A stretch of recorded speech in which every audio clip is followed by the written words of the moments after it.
I welcome you, Jerry and Miriam, to our Fazamaling, as Mina used to say, our Wednesday night group, where we look at what the Torah actually says, not what other people say it says. There's some people who say that they study Torah and they read the Torah, but they're talking about a different Torah. There's also the oral Torah. So we were just having a little bit of a conversation about that before we started, of how there are many Jews who believe that Israel should not be a nation right now until the Messiah comes. We have many opinions about Israel, but the best thing to do is to read what it says in the Torah. So this week the portion is called Tissa. So let me turn to it.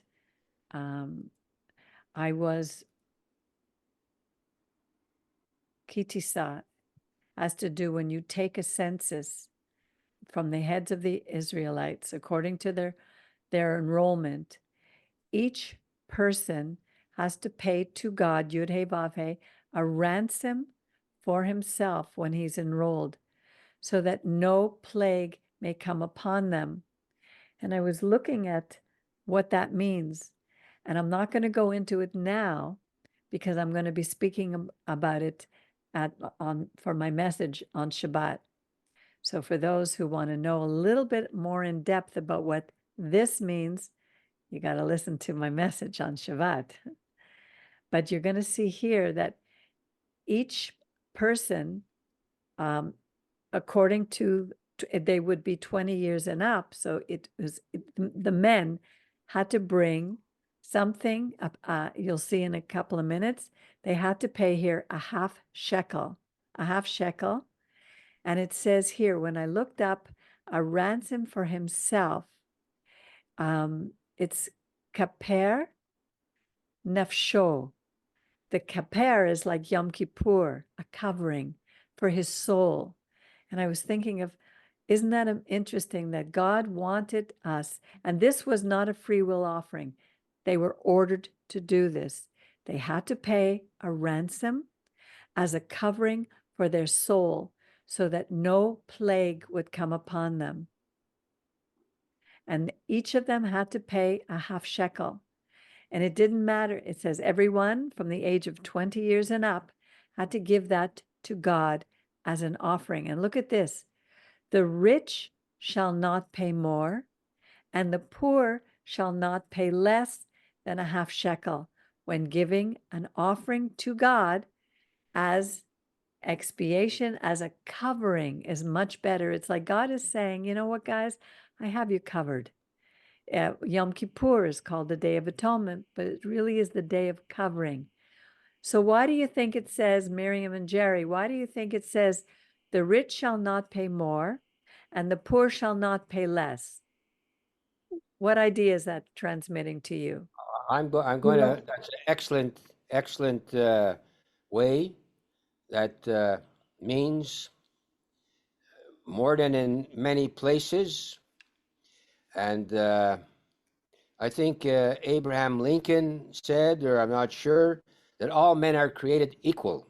And this would demonstrate to the rich person that he is not more than the poor person, and to the poor person that his soul is just as valuable as the rich person. And when it comes to God for souls, there's no rich, there's no poor, they're equal. Exactement. Good. Yeah, that's what I believe too. Miriam sitting in the dark again. I'm in the dark. You don't need to see me while you're reading because you're reading. I know, but now when you speak, it Oh, would be sorry, I see forgot. you. Yeah, That's no, what you're I mean. right. It's Yeah, just no, you're you're right. okay. You're right. Thank you. You shall take this money from the Israelites and bring it to the service of the tent. But these are just the army, the men, right? But the only thing is, Peggy. Yes. So I said something, right? I made a comment. Yes. But I didn't hear from you. I agreed with you. Yeah, but you see, if you agree with me, I wasn't able to enlighten myself with your thoughts. Aha. My thoughts are exactly the same as that. I just realized that, and so that's what I realized that I just missed. We are all equal in value, and only God knows the heart. I know wealthy people who give nothing and poor people who give everything. So really, giving is a matter of the heart. Can I And make a comment on this? yes, I was watching a movie about Moses okay. and the Ten Commandments, in fact. And Moses left. Charlton Heston. Pardon? Yes, yes. Charlton Heston. I think it was Charlton Heston, correct. And he was in the desert, and he was by his future father-in-law, Jethro, and he was by the well, and Jethro had, I don't know, 4 to 7 daughters.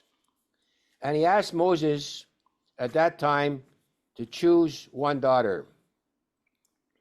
And slowly, it came up that the girl of more mature for him was Zipporah. And Zipporah was answering Moses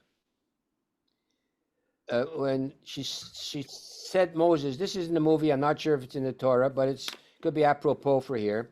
She said to Moses, you will take us. Our hands are from work. Our skin is not white from milk baths. We are tanned from the sun. We don't have silk and gold and jewels, but whatever we have, we give you all that we have. Yeah, that's not in the Torah. That's added for the movie. That's to the movie, but it's not a bad thing to. I realize it's not a bad thing to and put it here. Yeah. By the way, Miriam, the money was not from the army. This was added in this translation. It was everybody 20 years older. The idea is that those who are 20 years were brought into the army. That's why it said here, army. Oh. But yeah, all men 20 years and over would take this money. It's kippurim, the atonement money, the covering money, the money that God would accept for them for their souls. For everybody's souls, they just represented. Exactly, these were they represented Israel, and it would serve the Israelites as a reminder before the Lord, as expiation, as a covering for all the people. Right. All the souls. And the money was used in the service of the tent of meeting. It would take people. Remember, we read in some of the past parashot how many things were brought for the service in the tent of meeting. But here it was important for people to give. Even today, our work in this community would not continue if the people who are here every week and people who are part of our community didn't give. We wouldn't be able to run it. It's for people to understand the importance of community, and everybody needed to be a part of it. Everybody needed to, and this was not a free will offering. This was demanded. Now, Lord spoke. Yes, Jer? So Peggy, I'm answering, you asked me to speak. I'm not going to speak too much altogether. So I'm going to answer. The reason I gave that answer was because you mentioned that the poor people give. Like the final thing that she says, the poor is, we don't have much, but we give you all we have. I want to tell you another little story. Like, we don't have much, but we give you all that we have. My mom, let her rest in peace, was in home Maimonides, and she didn't have much money at the time. She was quite short. So I remember one time I went there and I gave her $20, I don't know if it was 20 or this. And I thought she would be able to buy herself some stuff, some chocolates or this or food or a comb or whatever she needed, you know. Right. I mean, we would have given her what, God willing, what she required, but that's all she required at the time, you know.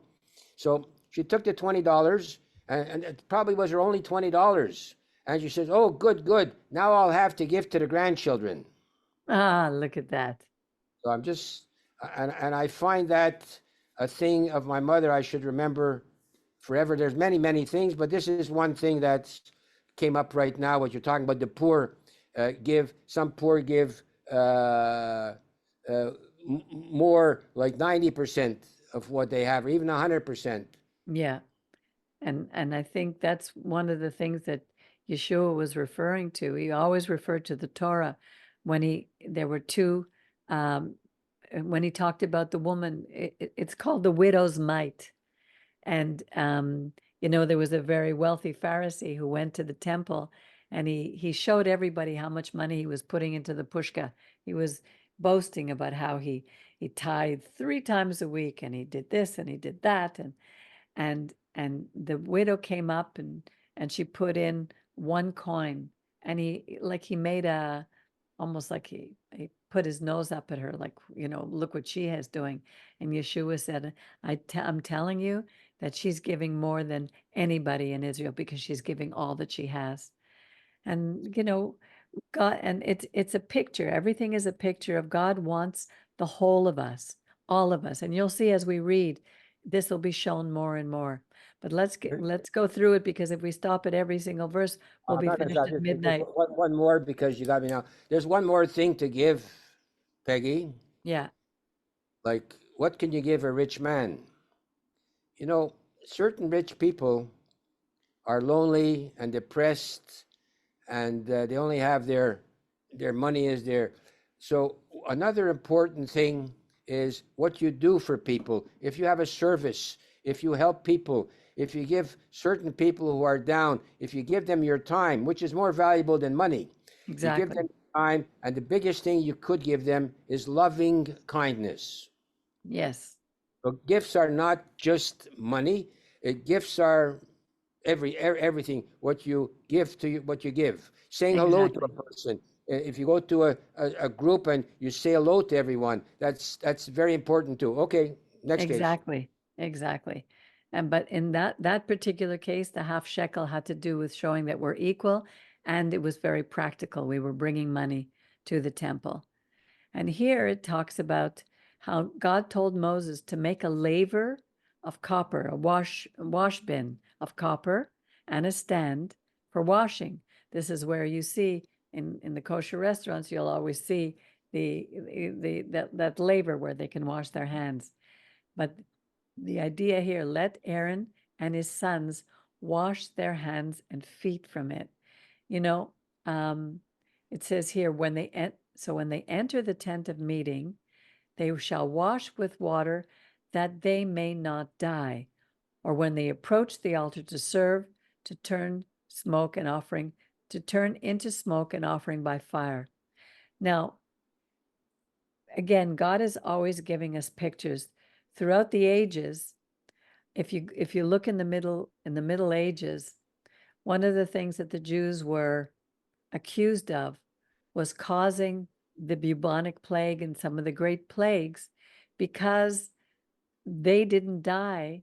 The amounts of Jews that didn't die were that did die were far less by these plagues, because the Torah taught them how to wash, to keep clean. They had to wash their hands before they ate. Here, this is the picture, that they may not die.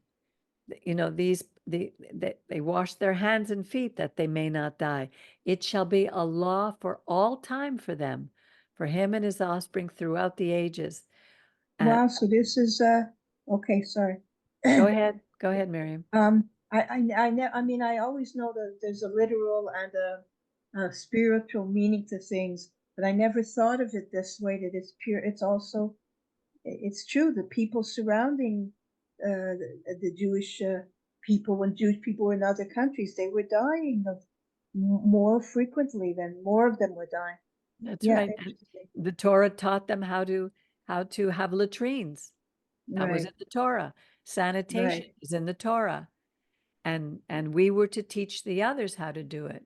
I don't know what happened and why. Maybe they wouldn't have listened, possible. But these are principles. It wasn't that they would die if they didn't wash their hands and feet. It has a much more practical and a deeper application. Now, God spoke to Moses, take myrrh, cinnamon, aromatic cane, different things to make sacred oil. This would be a sacred anointing oil. Again, anointing had to do with Mashiach. And with it would anoint the tent of meeting, where the Ark of the Covenant would be, the table and all its utensils, the lamp and its fittings, the altar. Keep them separate so that they may be separated. Whoever touches them shall be consecrated.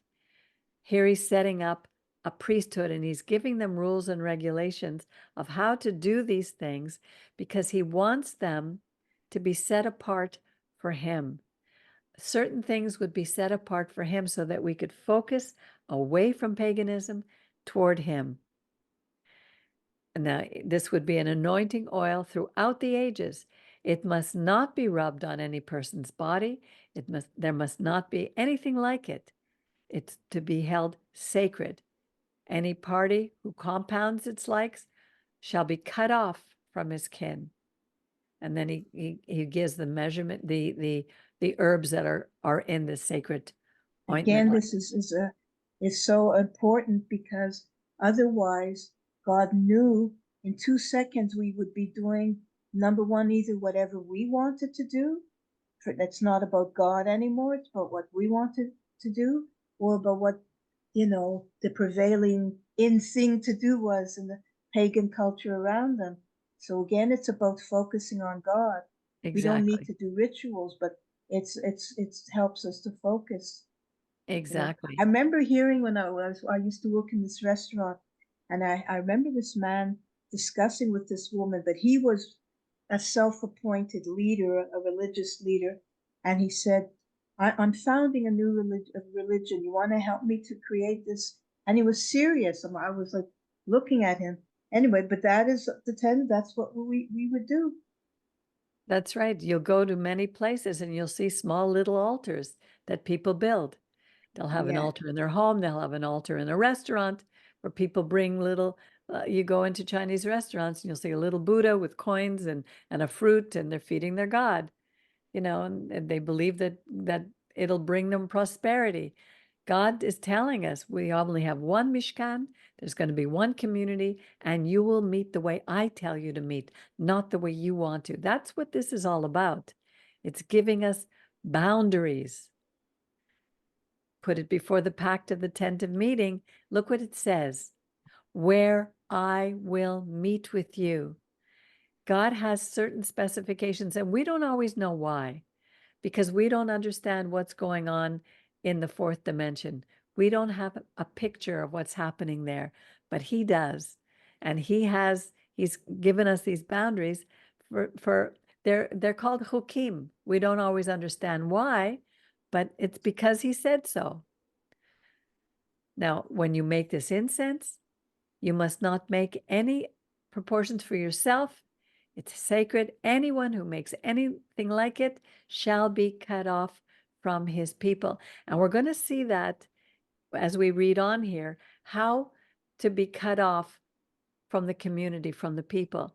If you take your hand, if someone takes your hand and cuts it off from your body, the hand will die.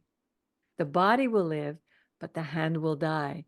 And it's the same as with when we were a wandering people. We were wandering in the desert, and community was extremely important. We were surrounded, 12 tribes all around. The Mishkan was in the center. God would meet us in the center where the cloud would come into the ark, and Moses and Joshua were inside this tent of meeting, and God would meet them there and speak to them. And anybody who was put outside the camp could be killed by wandering tribes, by animals, they were no longer protected. That was the idea of being cut off. It was a dangerous thing. And now this part is wonderful. Look what God is telling us. He's speaking to Moses. Look, I have singled out by name Betzalel, son of Uri, son of Hur, of the tribe of Judah. Hur plays a very important part. Remember when Moses' arms needed to be held up, Hur was one who held up him and Joshua but this is in another part. We'll probably read it later. I have endowed him with a divine spirit of skill, ability, knowledge in every kind of craft. Look, the skill, it says chokhmah, wisdom. And these are things that God gives us so that he could make designs in gold and silver and copper, to cut stones for setting, to carve wood, to work in every kind of craft. Moreover, I have assigned to him Aholiab, the son of Ahisamach, of the tribe of Dan, and I have also granted skill to all those who are skillful, that they may make everything that I have commanded you. See, God gives absolutely every one of us a gift, a talent, a skill. And when we use it and we bring our gift to the community, the entire community thrives. If we hold it and keep it for ourselves, not only do we not fulfill our own purpose, we will never have a feeling of satisfaction. We will never feel fulfilled if we don't use our gifts that are God-given. They were to build a tent of meeting, the Ark of the Covenant, the cover upon it, and all the furnishings, the table, the utensils, the menorah, its fittings. These were lavish. These were beautiful. All the garments, the oil. And the Lord said to Moses, speak. The first thing that he's talking about here, look how important this is. Speak to the Israelite people and say, you must keep my Shabbat. Why? This is a sign between me and you throughout the ages, that you may know that I, the Lord, have set you apart. It says nothing about rest here. This will come later, but look what it is.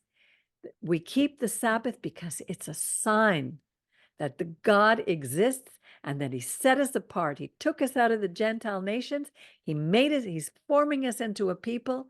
And throughout the ages, when we keep this, everyone will know that I, the Lord, Yud-Heh-Vav-Heh, the only God, have set you apart by the Shabbat.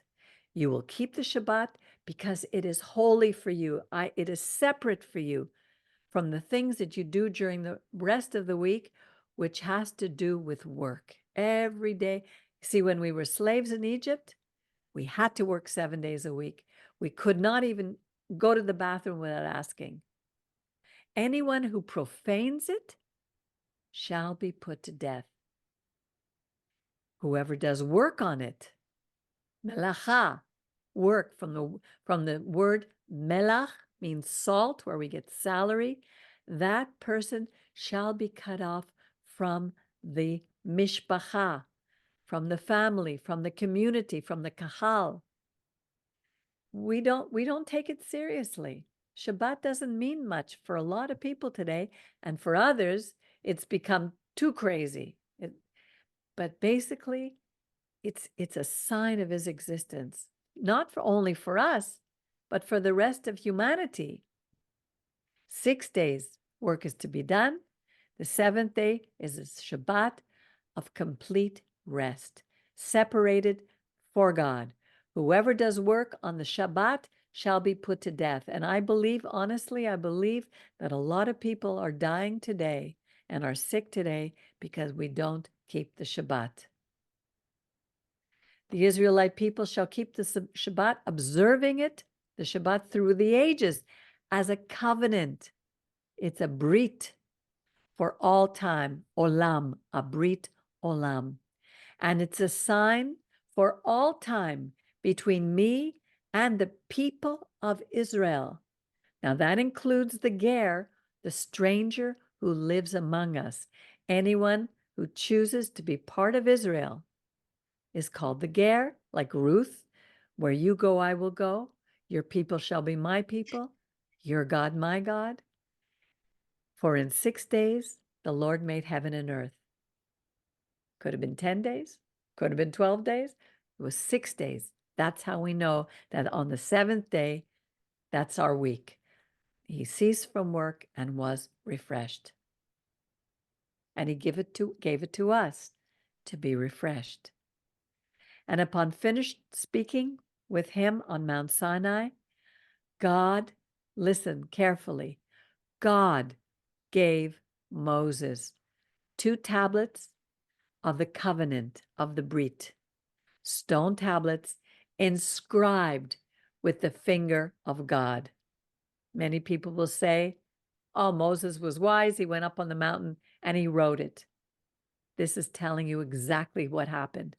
God gave Moses 2 tablets of the covenant, stone tablets inscribed with the finger of God. Could you imagine? Oh, Go ahead.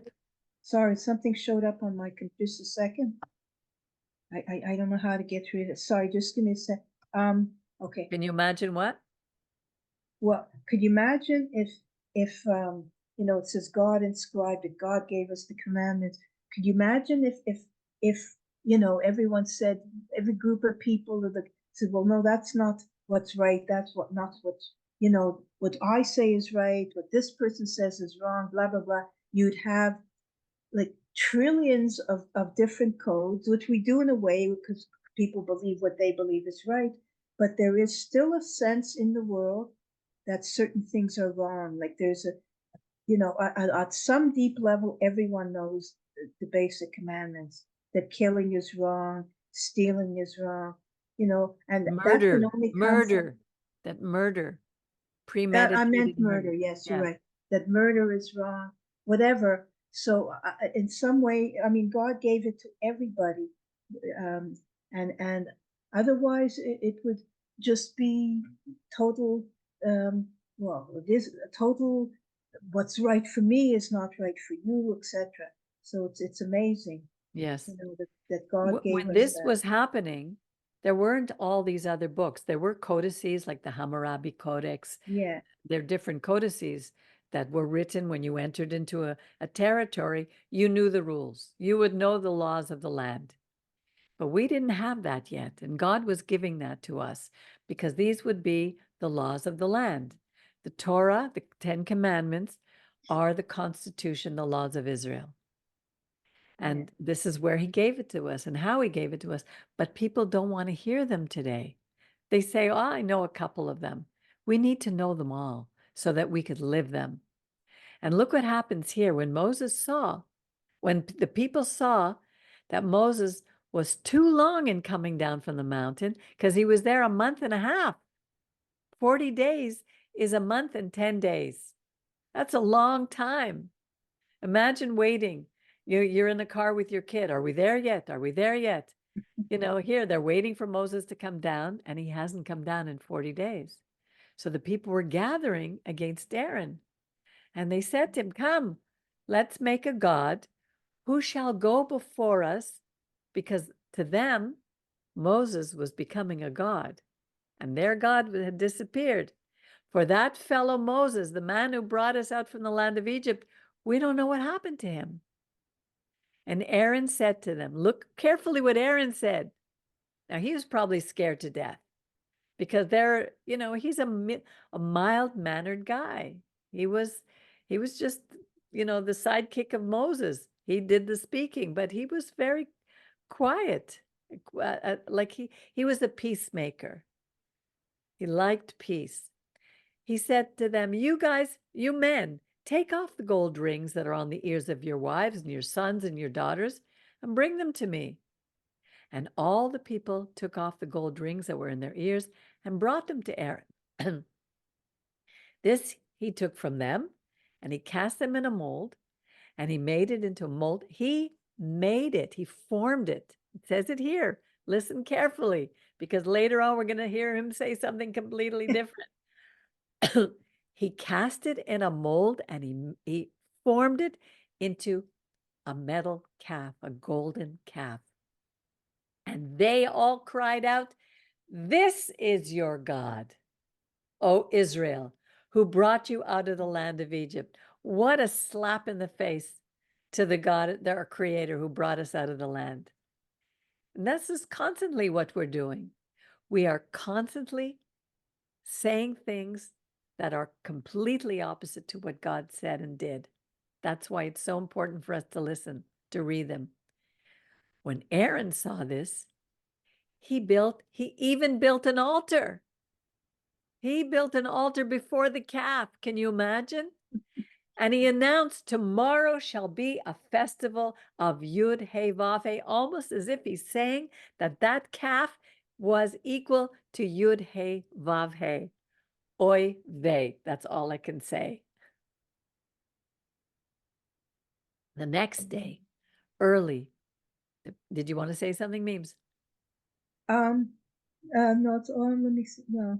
Well, no, I guess I was just thinking again that God weighs our hearts, because what seems to us as much lesser than what Aaron is doing here by contributing and molding a golden calf. You'd think God would strike him dead on the spot, but he Exactly. didn't. So he knew that on some level, Aaron, who knows, maybe he just was afraid, or maybe he, whatever, could be 100 things. But Well, when he knew, definitely he knew God's heart, Aaron's heart. Aaron was a true servant. He was willing to be there. He was there for his brother. He was there for the people. He was a true servant. And I remember our rabbi telling us a story about this portion. And he said, if somebody borrows $20, if you borrow $20 from somebody, and then you go and you pay it, you're ready to pay it back, and the person says, you know what? Keep it. It's okay. I don't need it. I mean, you're grateful. But imagine if you had to borrow, if you're in business, and to save your business, you had to borrow $1 million from somebody. And that person, when you went to pay it back, he said, "You know what? I really believe in what you're doing, and I trust you." And he says, "I'm going to give you that $1 million. But whenever you see somebody else who is in need, you make sure that you go and give to somebody else." Look how that man must have felt. He felt like, wow. It's not the same as the forgiveness that he must have felt. Later on, we'll see that. But Aaron was kept alive and not killed because God had a purpose for him. And God could forgive him for this sin of the golden calf, he would serve him for the rest of his life. Well, but that's kind of another way of approaching the same idea, that God knew his heart. Exactly. That's He what I knew that said. Aaron had a heart for God, Exactly. even though here he what a thing that he did, Yeah, God knows our heart. See, that's the beautiful thing about the Torah. It doesn't whitewash the people. It doesn't make anybody more than who we are. Only religion does that. They want perfection. They make their gods into perfect beings, and not one person. The only one who's perfect is Right. God. Because again, look at King David, and who had a man murdered, not killed, but murdered. He really strategized how to get it done. So because he took his wife With two things, yeah. and caused her to commit And adultery. yet David is like considered the beloved man of God. Exactly. Gives us hope. But that's the idea. The Torah gives us hope. You hit the nail on the head, Miriam. Yeah. Now, early the next day, the people offered up burnt offerings and brought sacrifices of well-being, and they sat down to eat and drink, and then rose up to dance. I can't I even just want to imagine. mention something Yes. on David, that they said if people who are loved, their sins are maybe made a little bit less. But David did not have Uriah killed because he took his wife. Then why? He had Uriah killed to save his wife. Because when he took his wife and Uriah came home from the war, and I'm not sure if he knew or whether she was pregnant, he asked Yeah. Uriah to sleep with his wife so that the baby would say that it came from Uriah. Right. And he refused. So because Uriah disobeyed the king in that instance, so you could say the king could have him killed because you're not allowed to disobey the king. But what David was worried about, if he did not sleep with his wife, and what was her name again? Bathsheba. Bathsheba, and Bathsheba had a baby, and it was known that it's not from Uriah, then she would be subject to be killed. And that was what I understood the main reason that he did that with Uriah, not to murder him because he took his wife. He didn't have to do that. He did it so that his wife would not be. What's her name again? Bathsheba. Sheva, but to save her life, so she should not be stoned to death, because if Uriah came back and he accused his wife, blah blah blah, she would be stoned. So it's not as dim as it sounds. I don't think it's not good. I'm not condoning any of No. it. I'm not one to throw stones either, but still. Yeah, The no, that makes a lot of sense to me, Jerry. I like that perspective. And actually it reminds me of the same story of what happened with Joseph and Miriam. They've made many stories around this birth of, when Miriam became pregnant with Yeshua, Joseph was afraid, that she would be stoned to death. It's exactly the same thing. And that's why he was going to leave her, and but an angel told him that it was a special birth. Anyway, we'll continue on. That's for another day.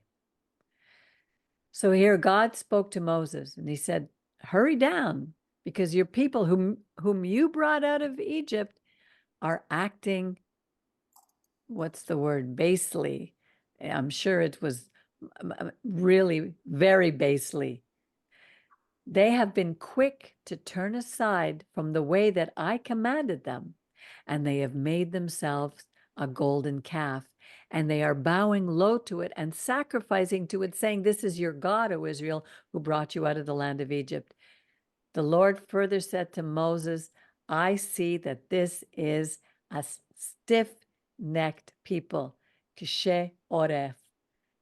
That's what we're called, a stiff-necked people. And I was given a different understanding, a different understanding of that from an Israeli, that it doesn't really mean stiff-necked. But to tell you the truth, I'm sorry, I can't remember what he said right now. But it's like we are so stubborn.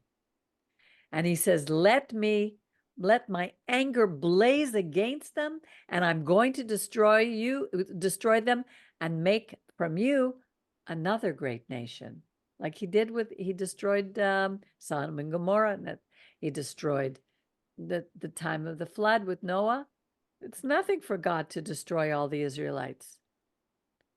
But Moses implored his God, saying, let not your anger blaze against your people, Yud He Vav He, whom you delivered from the land of Egypt with great power and a mighty hand. So here, this is the first time, Jerry and Miriam and Brian, up to this time, I don't know if you remembered, but Moses was always saying, They're your people. I don't want to have anything to do with them. Why did you put them on my head? And here Moses is imploring God. He's appropriating his leadership for the first time. He says, why should the Egyptians say it was with evil that he delivered them, only to kill them off in the mountains and annihilate them from the face of the earth? Turn your blazing anger and renounce the plan to punish your people. Remember your servants, Abraham, Isaac, and he doesn't say Jacob, he says Israel, how you swore to them by your own name and said to them, I will make your offspring as numerous as the stars of heaven, and I will give to your offspring this whole land which I spoke to possess forever. Believe it or not, today I can say without a doubt in my mind, and I'm sure you would agree, that their offspring is as numerous as the stars of heaven. Our people have been scattered all over the world. We have married into different cultures. We have many have converted. Many don't even know that they're Jews anymore. But our people are all over the world and being a light wherever we are without people realizing it. And I will give to your offspring this whole land. This land was given to us. That, and I don't care who says it's not. The Torah tells us that this land was given to the Israelites by the God of Israel. And the Lord renounced the punishment plan for God's people. Sometimes he allows. Yes, Brian? Because I can't see the numbers, You can't see what numbers? the first numbers on the side, the right We're side. on 42. We're on 32, verse 14. Okay? You might have the pictures in front of them. You have to move the pictures. Okay? Anyway, let me continue, Brian. We're on 32, verse 14. You can follow along. So the Lord renounced the punishment planned for God's people. Sometimes God's anger blazes against his people and against the people of the world because of all the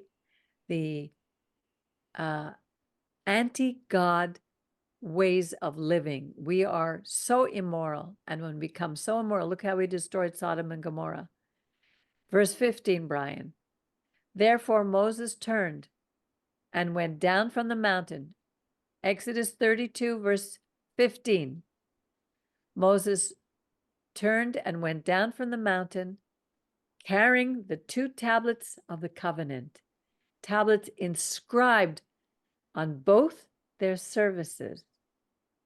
They were inscribed on the one side and on the other.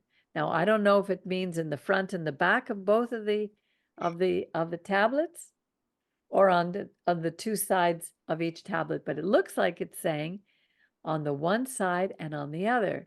So the full 10 Commandments must have been inscribed on those stones. Same side facing you, on both sides facing you. It doesn't say that, Brian. No, it says on both It sides. says both their surfaces, but they were inscribed on one side and on the other. Yeah, well, the left tablet and the right tablet, but Maybe, or maybe on both sides. It's not clear. Maybe it would be more clear in the Hebrew. I'm not sure. But whatever it was, we knew what the 10 Commandments were. And one of the things that was custom of those days was that when you entered a city or a village or a town, they had standing stones with the codes of behavior of what people were expected to know when they entered the town, so that people would be able to be obedient to the codes that of those villages. And here, these would be the standing stones for Israel, and they were God's work. The tablets were God's work, and the writing was God's writing, inscribed upon the tablets. How many That's times does he have beautiful. to say it? Yeah, that's a real clear statement. Exactly. Now Joshua heard the sound of the people in its boisterousness. He said to Moses, "There is a cry of war in the camp." But he answered, "It's not the sound of the tune of triumph or the sound of the tune of defeat. It's a sound of song that I hear." I'm not sure what kind of song. And as soon as Moses came near the camp, he saw the calf and the dancing, and he became enraged, and he hurled the tablets from his hands, and he shattered them at the foot of the mountain. And he took the calf that they made, and he burned it, and he pulverized it, he ground it into powder, and he put it on the water, and he made the Israelites drink it.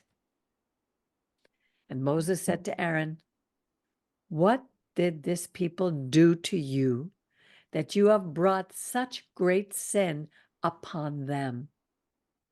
Aaron said, "Let my Lord not be enraged. Let not my Lord be enraged. You know that this people is bent on evil. They said to me, 'Make us a God to lead us.' For that guy Moses, the man who brought us from the land of Egypt, we don't know what's happened to him.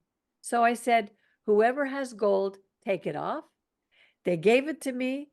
I hurled it into the fire, and woof, out came a calf." Look at the sense of humor. That's hilarious.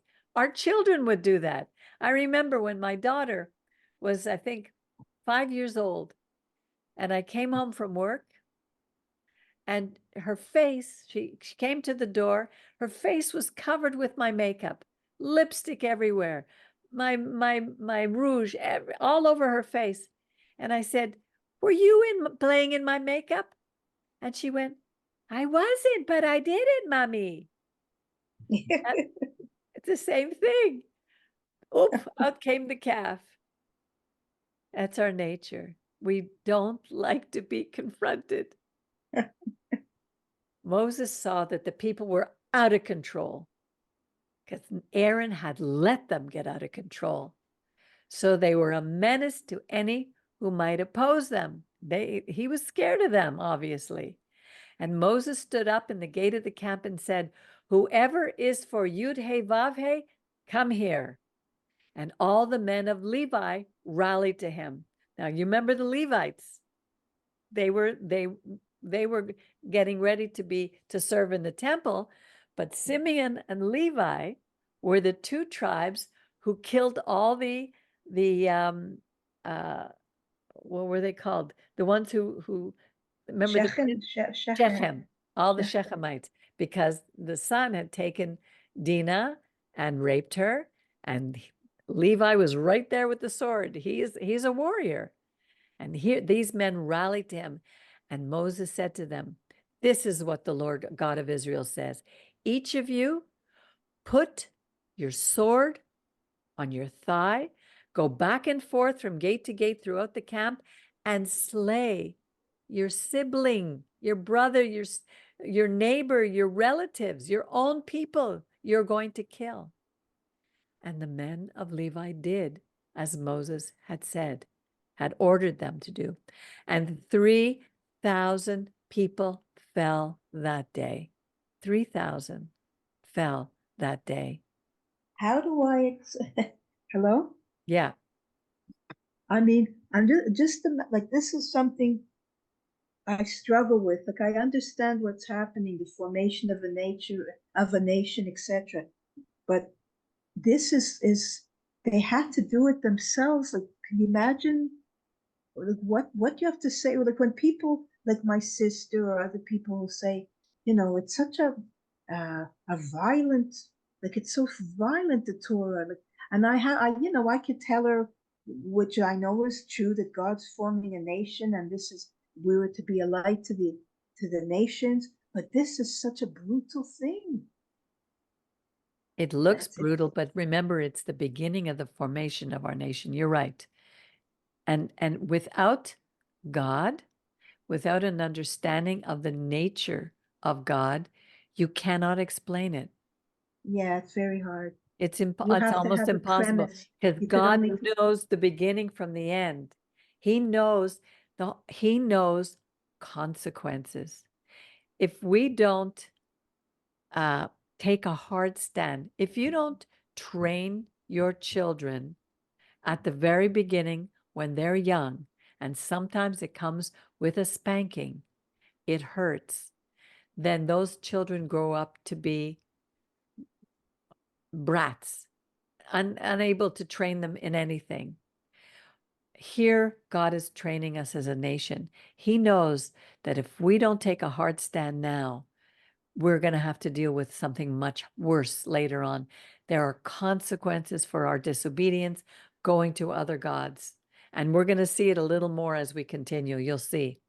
Moses said, dedicate yourselves to the Lord this day, for each of you has been against blood relations, that God may bestow a blessing upon you today.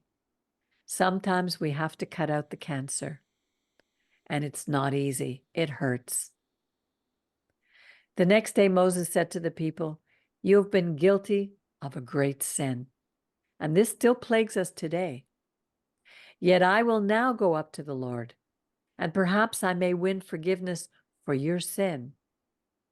And Moses went back. He went back up Mount Sinai. He went back to the Lord, and he said, this people is guilty of a great sin in making for themselves a god of gold. Now listen to what he says here. This is really important. If you will forgive their sin, that's good. But if not, erase me from the writing, the Sefer, the book which you have written, that you wrote. This is called the Book of Life. God keeps a record, which we know in Judaism, we speak of 3 books. One is the Book of Life, one is the Book of Death, and I'm not sure, one is the Book of In Between. Jerry, I don't know what the third one is. But this is where the idea of the Book of Life comes. And what does God say to Moses? The only one who has sinned against me will I erase from my book. In other words, no one by any other means can take the name out of the book or into the book. The person who sinned against God is the one who has to pay for his sins. And so even in these killings that we just read, God knows who of those were to be killed. And exactly. Exactly. God knows the state of the soul. He knew, but also, to tell you the truth, death is not the worst thing. No, it's not. It isn't. I'll read you something later from the book of Daniel, because Daniel talks about the book of life. And the other one who spoke of the book of life was David in the Psalms. He spoke about this book, the Sefer HaChaim, and we talk about that at Yom Kippur. But no one can take your name and erase you from the book of life. Only God. And no one can put your name in there, only God. And only the one who has sinned has to pay for their sin. No person dying for you can pay for your sin. That's totally pagan. It has nothing to do with the Torah, which is why they had to get rid of the Torah to be able to propagate that kind of a doctrine. Go now and lead the people where I told you. See, my messenger shall go before you, my malach. Let's see where it says here. Is it malach? Yeah, shall go before you. And when I make an accounting, I will bring them to account for their sins. Then the Lord sent a plague upon the people for what they did with the calf that Aaron made. So I don't understand. Didn't they is just even on top of it, yeah, okay. sent a plague. That's how serious our sin is to our God. We may not take our sin seriously. We may laugh. Let them do it. Who cares? What if they break a command? Everybody's committing adultery today. So what? Everybody's committing abortion today. So what? Yeah, this is the so what. And we wonder where all these plagues come from. Then the Lord said to Moses, set out from here, you and the people that you have brought out from the land of Egypt to the land of which I swore to Abraham, Isaac, and Jacob, and saying, to your offspring will I give it. I will send a messenger before you. It could be an angel before you, which I believe. But it doesn't matter what I believe. It's what's true. I don't know, but I believe that this was an angel that goes before. I will drive out the Canaanites and the Amorites and the Hittites and the Perizzites and the Hivites and the Jebusites, a land flowing with milk and honey. But I will not go in your midst, because you are a stiff-necked people, lest I destroy you on the way. It's a little bit like you get so angry sometimes with something that your kid did that you say, you better go into your room because I don't know what I'm gonna do until I calm down. When the people heard this harsh word, they went into mourning, and they took off all their fine clothes. And the Lord said to Moses, say to the Israelites, you are keshech oref. If I were to go in your midst for 1 minute, I would destroy you. So now take off your fine clothes and let me think about what I'm going to do to you. That's very scary. It's like my mother saying to me, wait till your father comes home, then you'll see. So the Israelites remained stripped of their finery from Mount Horeb on. Now Moses would take the tent and pitch it outside the camp at some distance from the camp. 33:7, Brian. Exodus 33, verse 7. It was called the tent of meeting, the Ochel Moed. And whoever sought Yud-Heh-Vav-Heh would go out to the tent of meeting that was at that time outside the camp. And when Moses went out to the tent, all the people would rise and stand at the entrance of each tent and gaze after. That's where they lived. Moses was going out to the tent, and all the people would stand up and watch as he passed by all their tents, and they would There gaze. must have been there tons of people. I wonder if they had millions of people. but if they watching had this. like relay, shofars blowing, and they would, because it was vast. Oh, well, I don't know if there's any shofars here because they were all in mourning and they were afraid. And they would watch as Moses, as he passed by, and he would enter the tent. And when Moses entered the tent, the pillar of cloud would descend and stand at the entrance of the Ochel Moed while God spoke to Moses. And when all the people saw the pillar of cloud standing at the entrance of the tent, all the people would rise and they would bow low at the entrance of each tent. There they were at each of their own tents, and they would bow low. They knew that God was speaking to Moses, and Yud-Heh-Vav-Heh would speak to Moses face to face as one person speaks to another. And he would then return to the camp.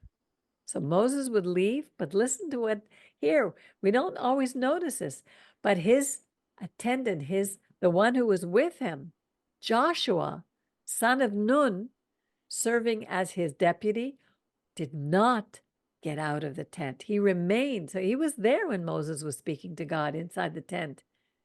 Joshua was being prepared for his role. Notice it wasn't Moses' sons, it was Joshua.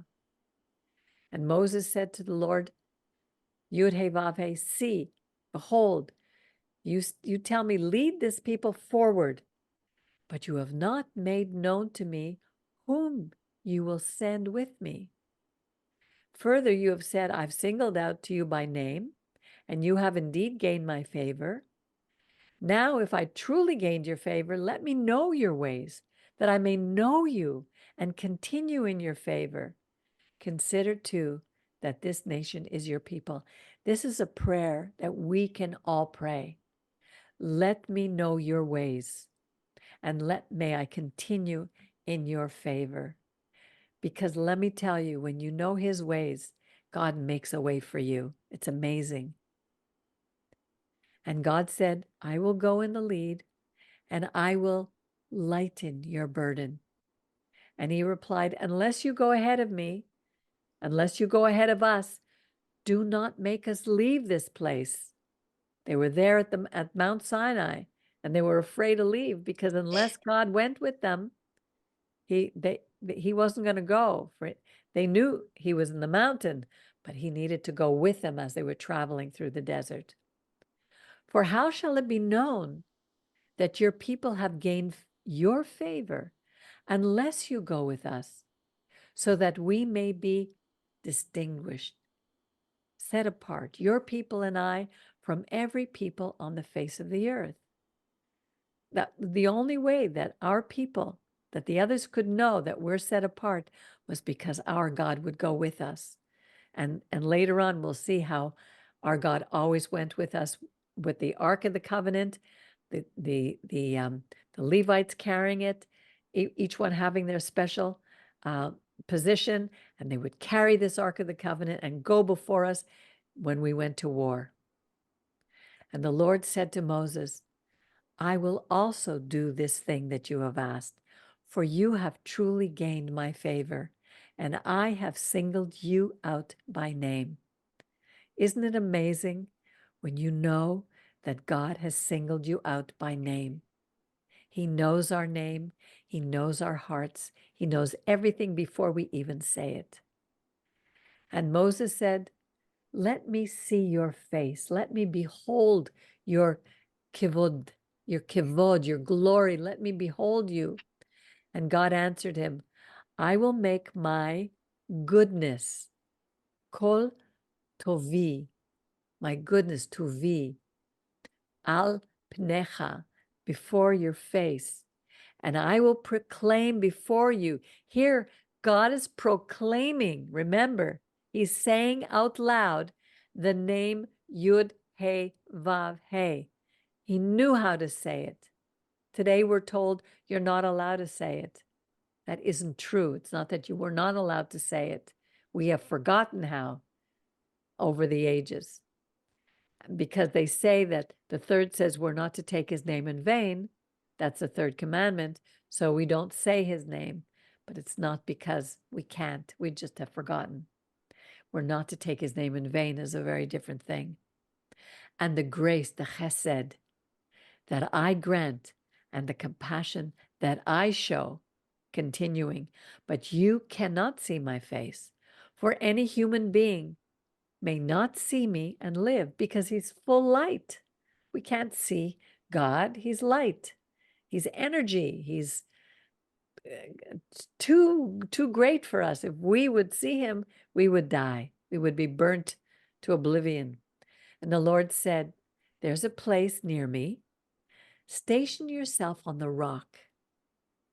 And as my presence passes by, I will put you in the cleft of the rock and shield you with my hand until I have passed by. I wonder, like, what's Let me just finish here. Then I will take my hand away and you will see my back, but my face must not be seen. But the idea here is that we know what is past behind us. Like the back represents the past, but we don't know what's lying in the future. We cannot see his face. Sorry, Miriam, what were you going to say? No, I'm just saying maybe, just on this earth, in this life generally, we're kind of veiled, it's like, it's just, I don't know, that's just what I believe about being on this earth. And it's only later, I think, in the spiritual, in a different, when we have a different way of life or whatever, are we going to see God in a fuller way? I just think we're like, I don't know, some people more veiled than others, but maybe it's because of the whole history of of our behavior on earth from even from Mount I mean from the Garden of Eden. So I think we're just still veiled. I think that's what it means. You can to see God's face would mean to be bathed in His presence. I don't think we can do that right now. We can't stand in the presence of pure light. It's just too strong. In these bodies, these physical bodies, which is Yeah, but down. that's sort of what I'm saying. But our soul, our spirit is light. Yeah, but we're still like the movie Cocoon. We still haven't. Maybe. We aren't in that form yet. All right, there's one more chapter here, and this is a very powerful one as well. So the Lord, Yud-Heh-Vav-Heh, said to Moses, carve, this time he has to carve the two tablets of stone like the first. And I will inscribe upon these tablets the words that were on the first, which you shattered. Be ready by morning, and in the morning come up to Mount Sinai and present yourself there to me on the top of the mountain. No one else shall come up with you, and no one else shall be seen anywhere on the mountain, neither the flocks nor the herds. Don't let them even graze at the foot of the mountain. So Moses carved the two tablets of stone like the first, and early in the morning he went up Mount Sinai, as the Lord had commanded him, taking the two tablets of stone. And Yud-Heh-Vav-Heh came down in a cloud and stood with him there, proclaiming the name Yud-Heh-Vav-Heh, however that sounded. I have no idea. And the Lord passed by before him and proclaimed, Yud-Heh-Vav, Yahweh, Yahweh, or Yehovah, Yehovah, whatever. There's different ideas, but we don't know what that sounded. But he heard it. And it meant that he is a God, compassionate and gracious, slow to anger, abounding in kindness and faithfulness, extending kindness to the 1,000th generation, forgiving iniquity, transgression, and sin, and yet not remitting all punishment, not cutting out all punishment, but visiting the iniquity of parents upon children and children's children, but only to the 3rd and 4th generations. Here, when we read the 10 Commandments, to the 1,000th generation, it says of those who love him, and to the 3rd and 4th generations of those who hate him, which means they don't obey him. 3rd or 4th generations means a short period of time. We may, my great-grandparents may have not been interested at all in the Torah and in God, but here I am a 3rd generation after them, and I have turned back to the Torah. So there's hope for us. Moses hastened to bow low to the ground in homage. V'shtachavu. And if I have gained your favor, O Lord, pray, let my Lord go in our midst, even though this is a stiff-necked people. Pardon our iniquity and our sin, and take us for your own. We need to pray this today. We need to pray this for our people today, because we are still a stiff-necked people. Not only the people who live in the land, but people who are in the diaspora. We don't want to know about our God. God said, I am making a covenant before all your people. Listen to how wonderful this is. I will work such wonders as have not yet been wrought on all the earth or in any nation. And all the people who are with you, the Erev Rav, those who have left with you, shall see how awesome are the Yud-Heh-Vav-Heh deeds which I will perform for you. So he's preparing them not only for the ones that they saw in the past, but for ones that they will see in the future. And mark well, what I command you this day. I will drive out from before you the Amorites, the Canaanites, the Hittites, the Perizzites, the Hivites, the Jebusites. Listen to this.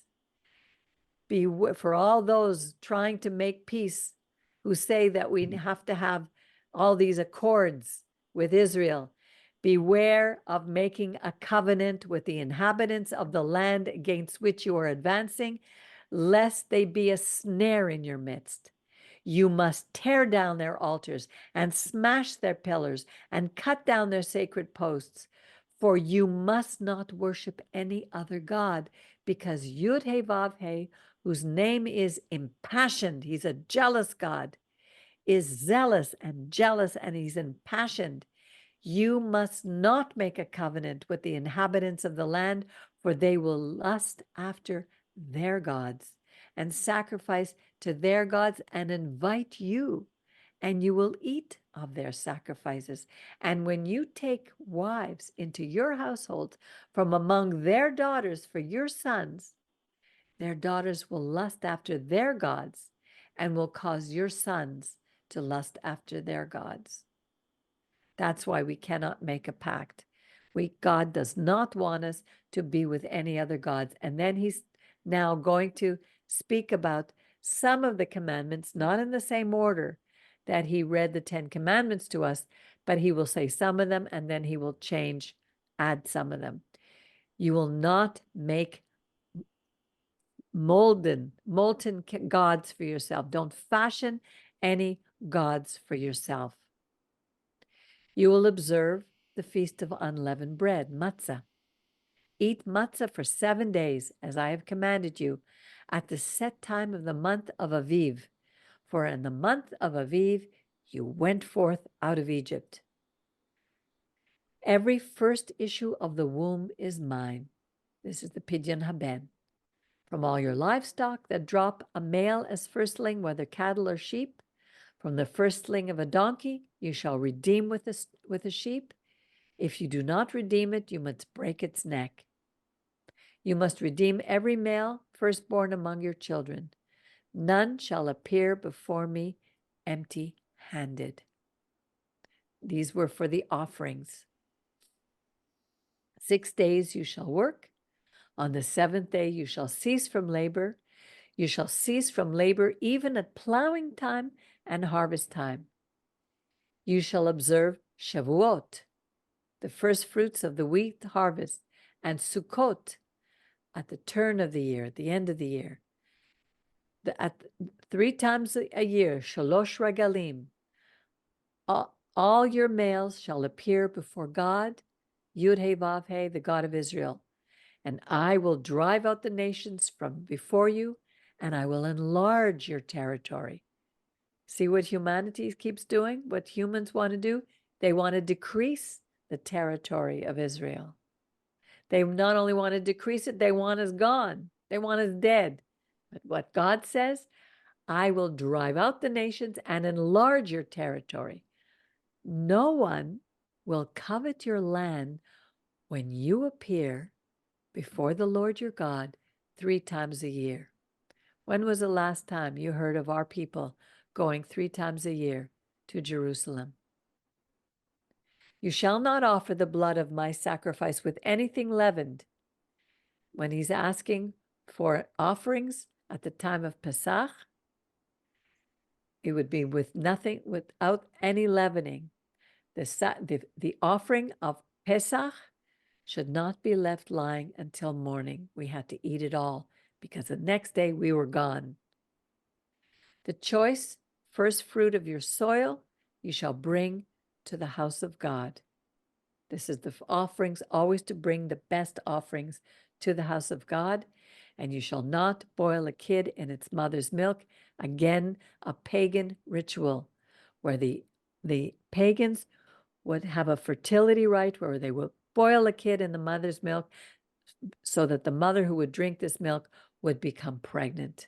This had nothing to do with not eating milk and meat. And the Lord said to Moses, write down these commandments, for in accordance with these commandments, I make a covenant with you. It's these commandments, the written Torah. And he was there with Yud He Vav He 40 days and 40 nights, and he ate no bread and he drank no water. He was fully in the presence of God who sustained him, fully sustained him. I can't even fast 1 day. And he wrote down on the tablets the terms of the covenant, the 10 commandments. So Moses came down from Mount Sinai, and as Moses came down from the mountain bearing the 2 tablets of the covenant, look at this. Moses was not aware that the skin of his face was radiant since he spoke with God. Sometimes even our face looks radiant, and it has to do with the insides that God's shining outward toward the people.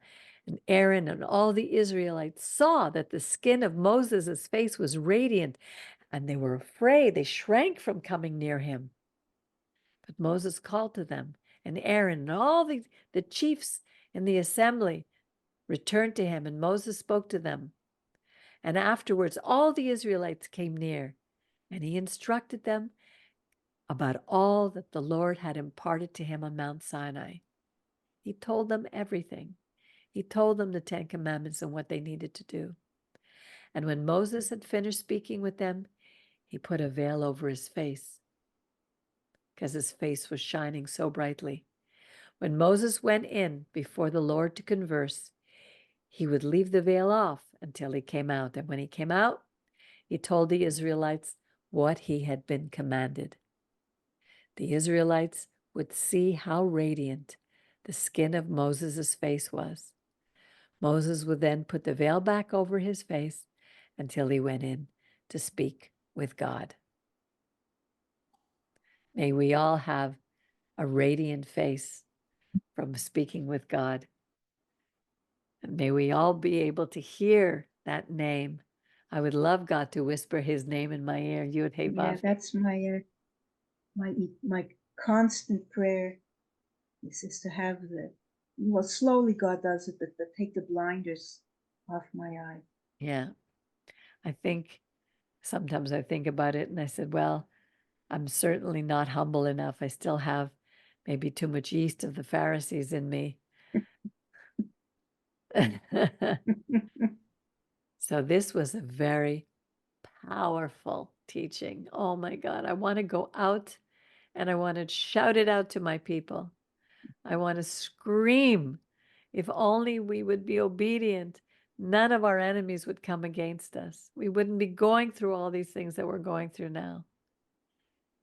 But we have ears that cannot hear, and we have eyes that cannot see. And what are you going to do when you live in a zoo? So are there any final comments before we say goodbye? Because we were on here for almost an hour and a half. But it was Very so good. powerful. Yeah, very Brian, good. do you have something to say? Because I'm going to put you on mute. There's a lot of noise coming from your speaker. I know you may not be able to hear it, but I can. Okay.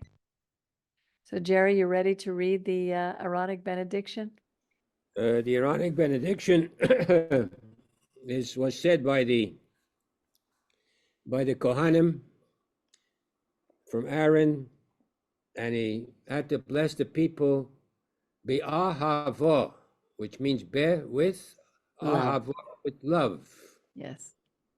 Baruch atah Adonai Eloheinu melech haolam asher kiddushanu b'kedushaso shel Aaron v'tzivon levarech et amo Yisrael be'ahavo. Amen.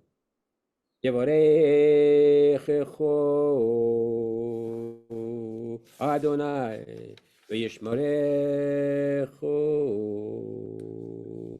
Yoel Adonai panav elecho v'chuneko Yiso Adonai panav elecho v'yosem lecho shalom.